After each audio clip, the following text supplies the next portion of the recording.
Hello friends, নমস্কার। আমি রঞ্জিত রায়। তো বন্ধুরা, আমার এক ফ্রেন্ড আমাকে জিজ্ঞেস করেছে কিভাবে স্টপ লস লাগাইতে হয় এবং স্টপ লস কি, কেন আসলে স্টপ লস জরুরি। তা আজকের ভিডিওটা শুধুমাত্র স্টপ লস নিয়ে আমি কথা বলবো এবং আপনি কোথায় স্টপ লাগাবেন, কেন লাগাবেন, স্টপ লস কি, এইসব বিষয় নিয়ে বিস্তারিত আলোচনা করবো। তো যারা ভিডিওটি হ্যাঁ, যারা আসলে ট্রেডিং এ নতুন, যারা স্টপ লস সম্পর্কে ধারণা কম, তো আশা করি আপনারা এই ভিডিওটা যদি সম্পূর্ণ দেখেন তাহলে অবশ্যই বুঝতে পারবেন যে স্টপ লস কি, কেন স্টপ লস লাগাতে হয়, যে আমি কেন স্টপ লস লাগাবো এবং কোথায় স্টপ লস লাগাবো। এই বিষয়গুলো আপনার এই ভিডিওটাতে সম্পূর্ণ ক্লিয়ার হবে। তো ভিডিওটি স্কিপ না করে আপনি সম্পূর্ণ দেখতে থাকুন। আর হচ্ছে যে যারা আমার চ্যানেলে এখনো নতুন তারা অবশ্যই আমার চ্যানেলটি সাবস্ক্রাইব করে পাশে থাকুন। তো বন্ধুরা, আজকে আমার এখানে স্ক্রিনে দেখতে পাচ্ছেন যে আমি একটা কারেন্সি র্যান্ডমলি আমি একটা বাছাই করেছি, ইউরো ইউএসডি।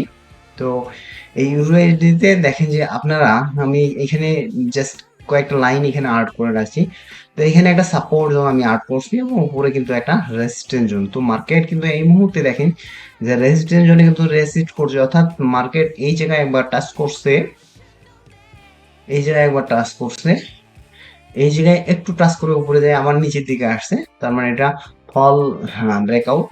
তারপরে এইখানে আবার এইখানে কিন্তু সাপোর্ট নিচ্ছে রেজিস্ট্যান্স জোনে, দেন আবার কিন্তু এই জায়গাটা যাই দিয়ে এই রেজিস্ট্যান্স জোনটাতে আবার কিন্তু দেখেন একটা রেড ক্যান্ডেল তৈরি করছে।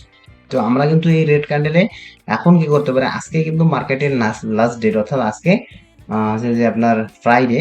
সো কালকে কিন্তু মার্কেট বন্ধ, স্যাটারডে সানডে 2 দিন মার্কেট বন্ধ। সো আমরা মানডেতে কোথায় আমরা ট্রেড নিব, মান্ডিতে যদি এই রেড ক্যান্ডেলের নিচে মার্কেট আসে তবে আমরা কিন্তু হচ্ছে যে মার্কেট রেড ক্যান্ডেলের নিচে আসলে তখনই আমরা কিন্তু সেল দেবো এবং টার্গেট মোটামুটি আমরা এই অবধি রাখতে পারি এবং এই অবধি রাখতে পারি। তো সেক্ষেত্রে আমরা স্টপ লস কোথায় লাগাবো, কেন লাগাবো, স্টপ লস কি। তো স্টপ লস হচ্ছে যে, আপনি স্টপ লস বলতে কি বোঝাচ্ছে, যে স্টপ লস হচ্ছে যে আপনি একটা ট্রেড এন্ট্রি করার পর, ধরেন যে আপনি এন্ট্রি করলেন ঠিক এই জায়গাটায়, আমি একটা আপনাদেরকে আর্ট করে দেখাচ্ছি।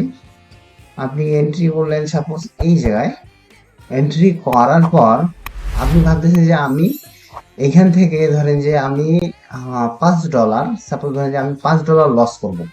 তো $5 লস করার জন্য আপনাকে $5 অনুপাতে কিংবা পিপস অনুপাতে, আপনি চাইলে সেটা ডলার অনুপাতে কিংবা পিপস অনুপাতে, আমি এখানে 30 পিপস বা 40 পিপস, আমি এখানে 40 পিপস উপরে গেলে, অর্থাৎ আমার বিপরীতে গেলে, আমি 40 পিপস বিপরীতে গেলে আমি মার্কেটটাকে, আমার ট্রেডটাকে ক্লোজ করে দিই অটোমেটিকলি। সেইটা হচ্ছে স্টপ লস। তো আপনি যদি স্টপ লস না বসান, স্টপ লস হচ্ছে যে আপনি এখন মার্কেটে এন্ট্রি নেওয়ার পর যদি আপনার থেকে যে 20 পিপস উপরে, যদি আমার অপোজিটে 20 পিপস বা 30 পিপস উপরে যায়, তাহলে আমার এই ট্রেডটা ক্লোজ হয়ে যাবে। আর যদি সামনের দিকে আসে, অর্থাৎ আমার প্রফিট থাকে, তাহলে আমি এটাকে ক্লোজ করবো না। কিন্তু আমার অপোজিটে $10 বা 30 পিপস 20 পিপস এর উপরে গেলে তখন আমরা যাতে মার্কেটটা আমার, যে আমি যেটাতে এন্ট্রি করছি সেটা যাতে অটোমেটিক ক্লোজ হয়ে যায়, এইটা হচ্ছে স্টপ লস। তো স্টপ লস কোথায় লাগাবেন এবং কেন লাগাবেন।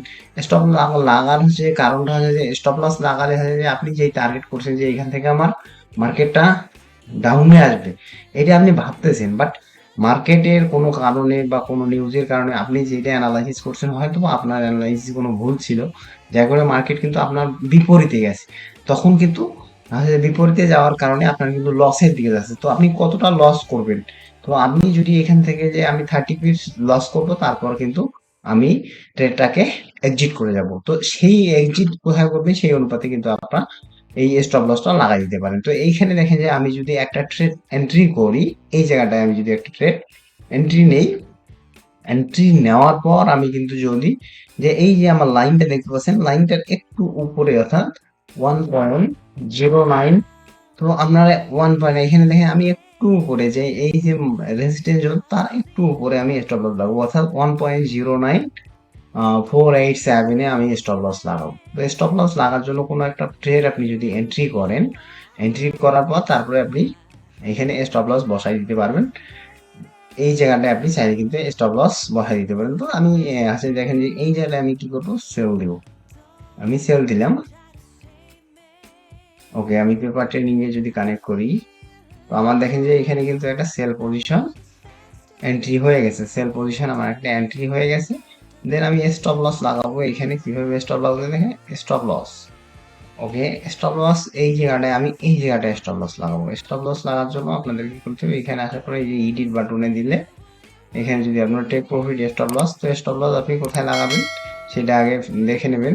তো স্টপ লস আমি যেখানে লাগাবো সেটা আমি ঠিক করে নিচ্ছি। স্টপ লসটা আপনারা এইখানে লাগাইতে পারেন। তো স্টপ লসটা এইখানে লাগার কারণ হচ্ছে যে এখানে যদি আপনার স্টপ লাগে এর উপরে মার্কেট গেলে তাহলে কিন্তু অটোমেটিক আপনার ট্রেডটা ক্লোজ হবে।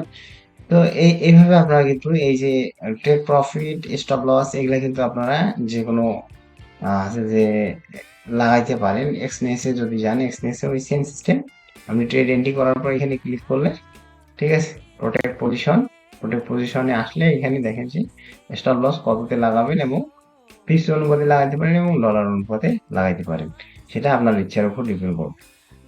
তো আমি এখানে স্টপ লস লাগাবো। তো দেখেন আমার কিন্তু এখানে দেখেন যে এখানে আপনারা দেখতে পাচ্ছেন, কিন্তু এখানে দেখেন যে এখানে যে স্টপ লসটাও কিন্তু দেখা যাচ্ছে যে -21, অর্থাৎ -21 USDT কিন্তু আমার এখানে লস হবে। অর্থাৎ আমি কোয়ান্টিটিটা খুব কম নিয়েছি, যার কারণে এখানে যদি আমি কোয়ান্টিটিটা বাড়াই নিই তাহলে আবার আছে যে এখানে এরকম দেখাইলো। ঠিক আছে, তো এটা জাস্ট আপনাদের দেখানোর জন্য যে আপনারা এই যে স্টপ লস লাগালেন, এখানে যদি এন্ট্রি করেন এখানে স্টপ লস লাগালেন। স্টপ লসটা কোন কোন বিষয়ে, এই যে সাপোর্ট জোনে বা রেজিস্ট্যান্স জোনের একটু উপরে আপনারা লাগাবেন স্টপ লসটা, যাতে করে সেটা হিট একটু লস হিট যাতে না করে। যদি এই স্টপ লস ধরেন যে এখান পর্যন্ত যাওয়ার একটা সম্ভাবনা আছে, কিন্তু এর একটু উপরে রাখলে যদি যায় তাহলে আপনারা এক্সিট করে যান, এটাই বেটার। কারণ হচ্ছে যে কখন মার্কেট উপরের দিকে যাবে, যেটা মার্কেট উপরে যাওয়ার সে তো যাবেই, কিন্তু নিচে গেলে আপনার ভালো একটা প্রফিট এখান থেকে চলে আসবে 1:2, 1:3। এখানে অব্দি মার্কেট এই যে এই সাপোর্ট জোন পর্যন্ত মার্কেট আসলে কিন্তু 1:3 একটা প্রফিট চলে আসে। তো এই কারণে স্টপ লস জরুরি হচ্ছে, এই কারণে যে আপনার যে আমাদের যে ক্যাপিটাল, আপনার ধরেন যে মার্কেট যদি বাই চান্স আপনি যে চিন্তা করলাম, আমি চিন্তা করলাম যে মার্কেট এখন থেকে এখান থেকে নিচে আসবে এই পর্যন্ত, কিন্তু বাই চান্স হচ্ছে মার্কেট, আমি স্টপ লস না জানি না, বাই চান্স মার্কেট কি করলো উপরের দিকে উঠে গেল। তো বাই চান্স মার্কেট যদি উপরের দিকে উঠতেই থাকে, তো উপরের দিকে উঠতে থাকে, উঠতে মার্কেট যদি অনেক উপরে চলে গেল, তখন কিন্তু হবে আমার যে অল্প ক্যাপিটাল আমার 200-300 ডলার, তখন কি হবে আমার 200-300 ডলার, আমার যদি $200 থাকে এখানে, $200 কিন্তু আমার কি হবে, আমার জিরো হয়ে যাবে, একবারে জিরো হয়ে যায়। যার কারণে স্টপ লস, আমরা আপনার যে ক্যাপিটালটা আছে সেটা যাতে সেফ থাকে। আপনার ক্যাপিটাল ধরেন যে আপনার $5 আপনি লস করবেন, তো স্টপ লস সেই অনুপাতে দিলে আপনার $5 শুধু লস হবে। বাকি যে আপনার যে ক্যাপিটালটা আছে সেটা 100% সিকিউর থাকলো। আপনি একটা ট্রেড নিলেন, $5 যদি লস হয়ে গেল, প্রফিট হলে হয়তো $10, $15 আপনার প্রফিট আসবে। এই কারণে স্টপ লসটা জরুরি যে আপনি যদি মার্কেটে অ্যাক্টিভ থাকতে নাও পারেন তাহলে স্টপ লস দিয়ে রাখলেন। আপনার যদি লস হয় তো $5 পর্যন্ত লস হবে, এবং প্রফিট যদি হয় তাহলে হয়তো বা 1:2, 1:3 একটা প্রফিট চলে আসতে পারে। এই কারণে স্টপ লসটা লাগানো দরকার। যে স্টপ লস লাগাইলে হচ্ছে কি যে আমার যে ক্যাপিটালটা আছে সেটা একটা সেফ থাকবো। আমি এখানে কত ডলার লস করবো এটা আমি জানতেছি। আর যদি আপনি স্টপ লস না লাগান তাহলে আপনি যে আহ, কত ডলার আপনার লস হবে সেটা কিন্তু আপনার একটা ধারণা থাকবে না। মানে মার্কেট যদি অনেক উপরে চলে যায় তাহলে কিন্তু আপনার একটা হিউজ পরিমাণ লসের সম্মুখীন হবেন আপনি। তো যার কারণে স্টপ লসটা কিন্তু খুবই খুবই খুবই জরুরি। যদি ট্রেডিং আপনি করতে চান সেফলি, তাহলে অবশ্যই আপনাকে স্টপ লস সম্বন্ধে ভালোভাবে জ্ঞান থাকতে হবে। কোথায় স্টপ লস লাগাবো, কি কারণে লাগাবো, এবং কতদূর পর্যন্ত স্টপ লসটা কিন্তু হিট করার একটা সম্ভাবনা আছে। আপনি যদি খুব কাছাকাছি স্টপ লস লাগান তাহলে কিন্তু হিট করার একটা খুবই সম্ভাবনা আছে। তো যার কারণে আপনি স্টপ লসটা একটু দূরে রাখেন, তাহলে আপনার বলবো যে সেফ একটা স্টপ লস থেকে যাবে। তো এই কারণেই হচ্ছে স্টপ লসটা জরুরি, যে আমার ক্যাপিটালটা সেফ থাকবে। আপনার মানিটাকে সেভ করার জন্য কিন্তু আপনি স্টপ লসটা লাগাবেন। তো আশা করি বুঝতে পারছেন। আর যে ভাইটা আমাকে এই কোশ্চেনটা করছে, তো আশা করি এই ভাইয়ের অ্যান্সারটা আমি ভালোভাবে দিতে পারছি। তো যদি ভালো লাগে অবশ্যই কমেন্ট সেকশনে কমেন্ট করে জানাবেন। আজকে এখানেই শেষ করতেছি। ধন্যবাদ সবাইকে, ভালো থাকবেন, সুস্থ থাকবেন।